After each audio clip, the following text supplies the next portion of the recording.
De la mañana, 28 minutos. A propósito del presidente Gustavo Petro, está comenzando en pocos segundos su agenda en Nueva York. Se reúne hoy con la reina Máxima, que es argentina, es reina de los Países Bajos, y con el secretario general de Naciones Unidas.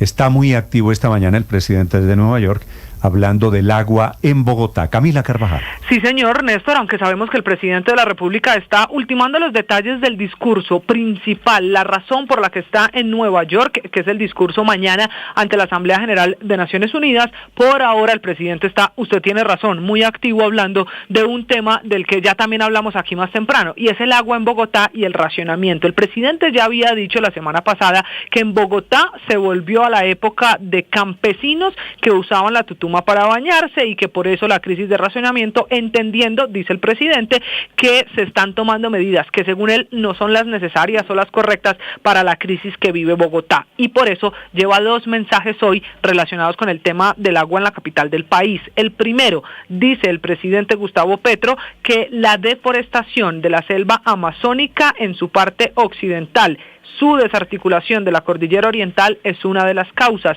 que los ríos voladores, así lo dice el presidente Petro en este que es un término técnico que entienden muy bien los ambientalistas, que los ríos voladores, que es el vapor de agua arrojado por millones de los árboles, ya no se vuelven líquidos a la hora de llegar a los páramos. Y hay un segundo mensaje: tenemos dos causas estructurales de la escasez de agua en Bogotá sobre la que hay que actuar si queremos soluciones duraderas.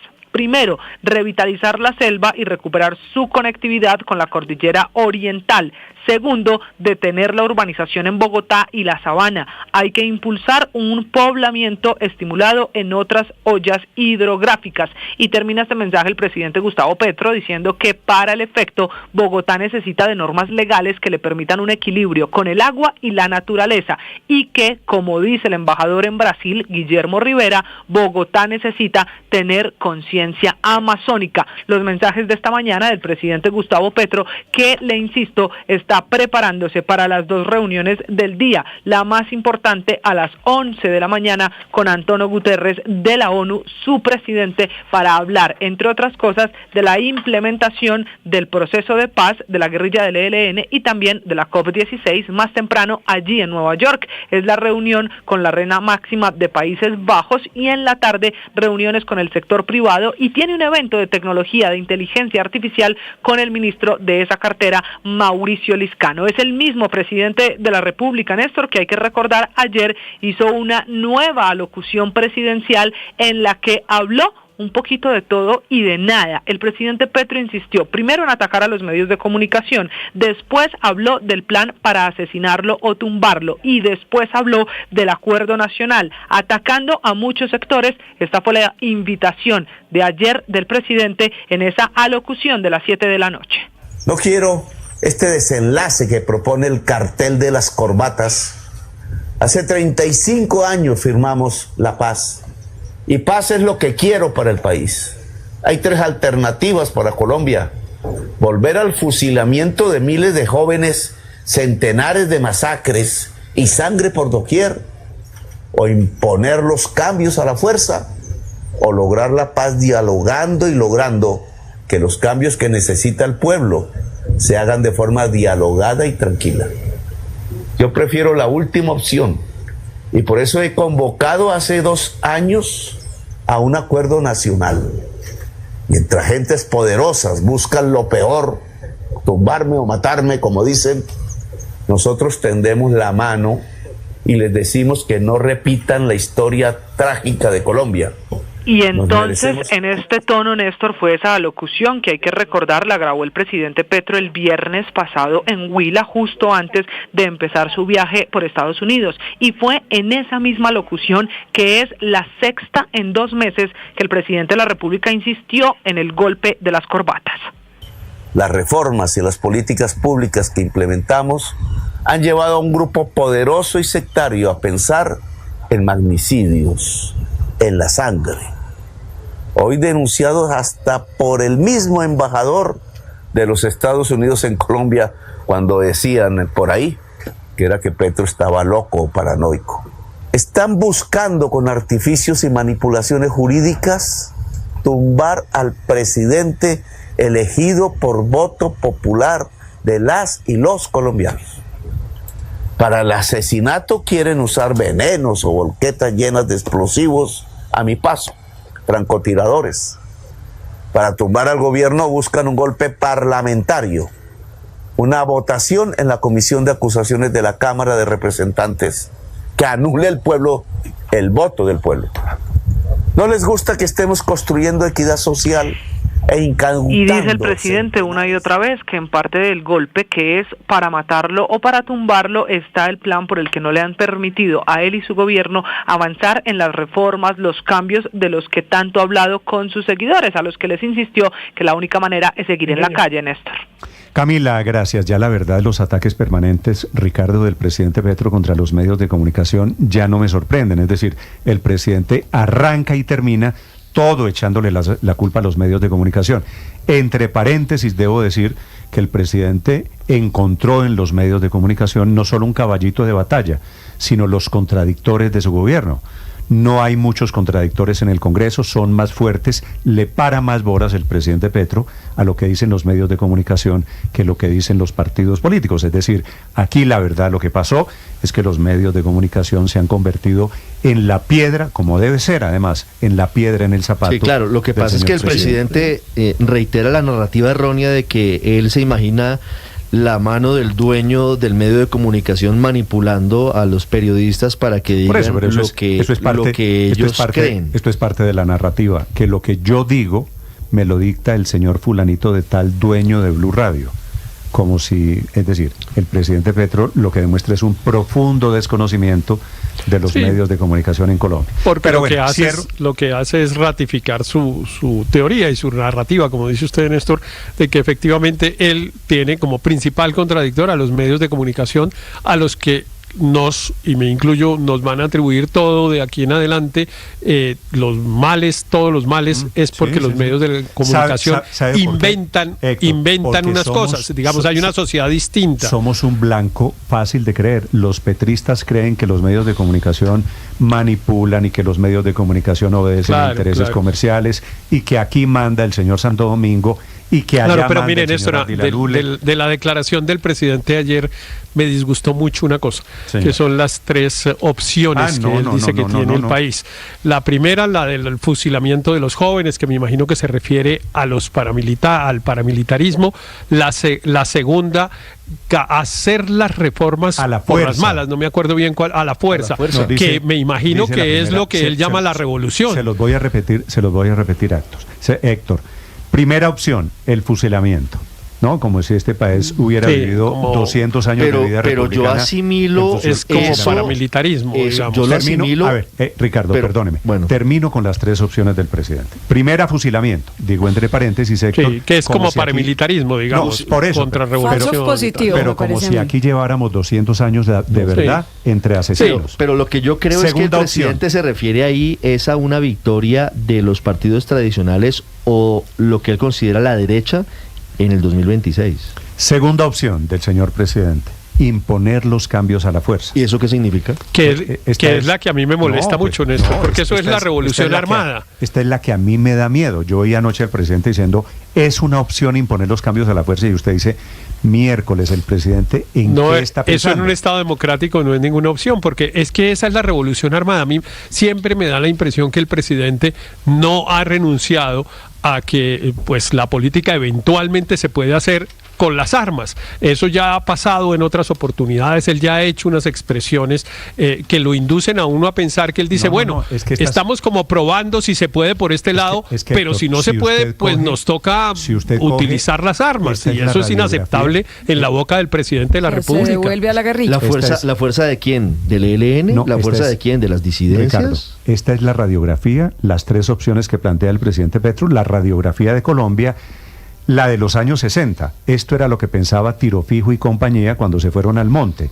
Solamente tenemos tres opciones: o nos fusilan, estas son las palabras del presidente año 2024, o logramos el cambio a la fuerza, o por la paz. La conjugación de las tres fórmulas. Eso es negociar con una pistola en la cabeza. Eso fue lo que básicamente, eso es poner una pistola en la cabeza al establecimiento político para que negocie. El presidente Petro Andrés dice al final, como si fuera una gran concesión, mi opción es la tercera, la de la paz, claro, dialogando, como si eso fuera, hágame el favor, como si eso fuera un acto de magnanimidad política del señor presidente. Sí. No, pero mire, al respecto, Néstor, el lenguaje del presidente de la República ha venido evolucionando de manera muy preocupante en los meses anteriores o en estas últimas semanas, porque mire que él solía hablar de la movilización popular como una manera de apoyar sus políticas y de apoyar sus reformas, y pues eso es normal en una democracia, no hay ningún problema con eso, pero fíjese que en las últimas intervenciones de él hace constantemente referencia a esa idea de que si las reformas no se aprueban o que si su gobierno, como dice él, está de alguna manera en peligro, que yo no veo ese peligro por ningún lado, entonces tiene que haber algún tipo de acción revolucionaria. Entonces él dijo esto que ustedes están repitiendo acá en la locución de ayer, pero hace unas semanas habló de que el pueblo tenía que ir a tomar el poder, el pueblo tiene que ir por el poder, dijo en varias ocasiones, y empezó a mencionar la palabra revolución en una que otra ocasión. Y esto yo entiendo, Néstor, también, en esto estoy con Héctor, esto es inadmisible en una democracia donde el presidente no puede creer que él tiene la verdad revelada y que si lo que él quiere no se hace, entonces se tiene que hacer por la fuerza. Esa segunda opción, y en la manera como esa opción está penetrando en el lenguaje del presidente, es completamente inaceptable. Yo creo que esas palabras del presidente oyente, hay Héctor, que rechazarlas muy fuertemente, Néstor. Es que esto sí es... decirle este dato que me da un oyente que yo creo que tiene toda la razón, y se lo voy a confirmar. El discurso del presidente, la alocución del presidente anoche fue leída. El presidente tenía teleprompter, es decir, escribió lo que dijo. No es que se le ocurrió, no es que sacó el lapicito, que es la moda que él tiene de recargarse. No, pero adicionalmente... Y de hecho fue un poco más ordenada que otras. Claro, totalmente planeada, escrita, producida. Correcto. Así y yo les digo una cosa, por eso yo me uno a ese rechazo con respecto al final de la locución donde habla de las tres alternativas, pero al principio también, porque es que primero... sigue el ataque a la libertad de prensa, ¿no? El ataque consistente y cada vez más voraz a los medios de comunicación, desprestigiándolos, estigmatizándolos. Pero adicionalmente, cuando habla de que me quieren tumbar o me quieren matar, empieza a desarrollar la idea, no solamente con el veneno del pastor Saad, etcétera, que pues ya lo acuñó como propio, sino con el tema de que en el Congreso y en la Cámara de Representantes, o sea, está diciendo que lo que no sería un golpe, sino un mecanismo constitucional e institucional de juzgarlo, que es la Cámara de Representantes, él ya de antemano la está rechazando, con lo cual se equivoca de que eso sea un golpe. Ese es el mecanismo que tiene Colombia y tiene su Estado en la Carta Magna para poder controlar y eventualmente juzgar al presidente. Entonces, Néstor, decir que eso es un golpe es un error completo, pero además un error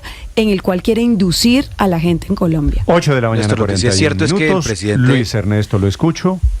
El presidente Gustavo Petro sí es quizá el presidente de la historia reciente con mayor nivel de oposición o crítica de los grupos económicos y de los medios de comunicación, hay que decirlo. Y la razón seguramente es no necesariamente porque los dueños de los medios estén viendo a ver cómo manipulan la información. Yo creo que aquí yo en estos micrófonos digo constantemente cosas que le pueden incomodar al dueño de este medio y no he recibido en estos 2 años la primera llamada o siquiera sugerencia de que opine de una u otra manera. Entonces esa es una visión por supuesto un poco absurda de cómo funcionan los medios de comunicación, pero la realidad es que sí hay una tensión como no lo habíamos visto en los últimos años frente al presidente de la República, un escrutinio permanente de su vida personal, de su vida familiar y de sus políticas públicas. Y yo creo que es donde se equivocan algunos, y es en centrar toda la discusión no en sus políticas públicas, que son cuestionables, a uno les puede gustar que haya una reforma pensional, a otros no, sino en su vida personal, en su personalidad. No, esto no es por la vida personal y es centrar el debate público en su personalidad. Creo yo que no suma a una democracia sana, Ernesto, y en eso sí creo que tiene razón el presidente, aunque no comparto sus teorías de conspiración, de que lo quieren tumbar. La violación de los topes en la campaña no es un asunto de su vida privada. No, ni el La olmedopolítica no es un asunto de su vida privada. Que Nicolás Petro haya reconocido ante la Fiscalía que sí recibió plata de narcos y de impresentables para la campaña, no tiene que ver con la vida privada del señor presidente. En los escándalos del presidente está metido su hijo, en los escándalos del presidente. Pero yo sí han sido por la corrupción de sus amigos, los escándalos del presidente han sido por las frases de Armando Benedetti. Los escándalos del presidente no han sido, no me he preocupado, no me he interesado, he respetado que el presidente haya dicho él públicamente, Aurelio, no yo, que tiene que sacar a su hija del país porque se le va porque perdió una hija. Y la hija regresó a los 3 días a Colombia. Los escándalos del presidente en Panamá han sido porque le tomaron unas fotos en un sitio público al señor presidente. El presidente no ha sido un presidente victimizado por temas privados. El presidente ha sido porque él es una figura pública, porque él es el presidente de los colombianos, porque su salud, porque sus implantes de pelo, porque todo eso efectivamente compete al debate público de Colombia. ¿O es que la salud del presidente no es un asunto de interés general? Pregunto yo. ¿O es que los debates, porque involucran a su hijo Ampón, no son un tema de interés general? ¿O es que la familia del presidente y los escándalos alrededor de la familia del presidente no son un tema de interés público? Así que lamento la frase de que esto no es de la vida privada del presidente. Esto es un debate público de ideas y efectivamente de desacuerdos. El presidente, en la misma locución de anoche, Aurelio, dice que él es el presidente del amor y que él quiere que nos queramos los colombianos. No ha habido en la historia de Colombia un presidente más divisorio, más divisivo, que polarice más, que odie más que el señor presidente Petro. Pero bueno, así es la vida, esas son las paradojas del señor presidente. 8:45 minutos. Me iba a decir Aurelio. Sí, Néstor. Yo no sé cuáles son los poderosos que están hablando de cuál política. Yo reto a cualquiera a que me diga una sola política de Petro que afecte a los grandes grupos económicos. Una, ni media, ni una cláusula, ni un parágrafo de ninguna ley o decreto. Pero ¿cuál es? Que es que a los grupos económicos no les gusta Petro. Los grupos económicos están felices con Petro, pero están dichosos. Es decir, yo no voy a caer en cojamos las políticas uno por uno. A ver, ¿le ha quitado un solo peso a un grupo económico? Para nada. Antes les he ayudado con toda voluntad y con todo el impulso posible. El acuerdo bancario de los 55 billones, la reforma pensional, bueno, y en fin, una cantidad larga, los decretos express para cuadrar las OPAs dentro de la ley. Los grupos económicos están felices con Petro. ¿Cuáles son las grandes cosas que les ha hecho daño? Absolutamente ninguna. Es un molino de viento que Petro se está inventando para justificar una actitud claramente agresiva contra una serie de sectores de la población. Y hay algo que a mí no me gusta en las famosas 3 alternativas.